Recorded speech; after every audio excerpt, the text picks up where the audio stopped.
Eventually, we went from gold to paper claims on gold as kind of a layer 2. Then on layer 3, we got the idea of building out electronic money. Then we built credit on top of that. And you kind of get the financial system that we have, but there's multiple layers stacked on top of each other. Well, Bitcoin's going through the same thing. The difference is gold is 5,000 years old and Bitcoin's 11 years old.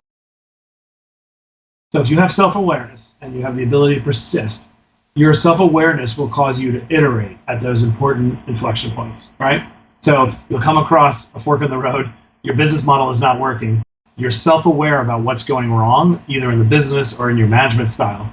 You'll reflect and you will iterate and you will attack.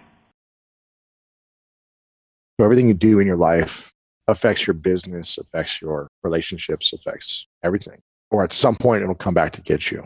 So building these habits, the habits I learned from sports, creating structure, saying positive things to ourselves, having goals, getting enough sleep, eating well. Like this is just basic one-on-one life. To be a great athlete, I just transitioned it and used it into business. My advice is take advantage of the opportunity. Like you should be wired for the opportunity, the value of the opportunity. Even now in my life, when I look back on these businesses and some of these successes and some of the failures, it's still the same philosophy. I'm 51. It's like, how do I maximize here to here? How do I maximize from here to here? Like, I want to be a millionaire by the time I'm 28. My window went from 22 the day I graduated to 28. Let me give you some rules that I learned the hard way.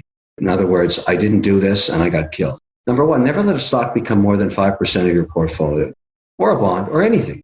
Number two, never let a sector like energy or technology or healthcare or pharmaceuticals become more than 20% of your portfolio. If you do that, what you're going to find over a long period of time is when there's drawdowns, in other words, market corrections, you don't get killed.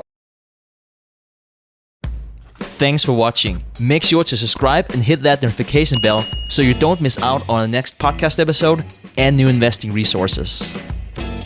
What are your takeaways and thoughts on this discussion? Let us know in the comments section below.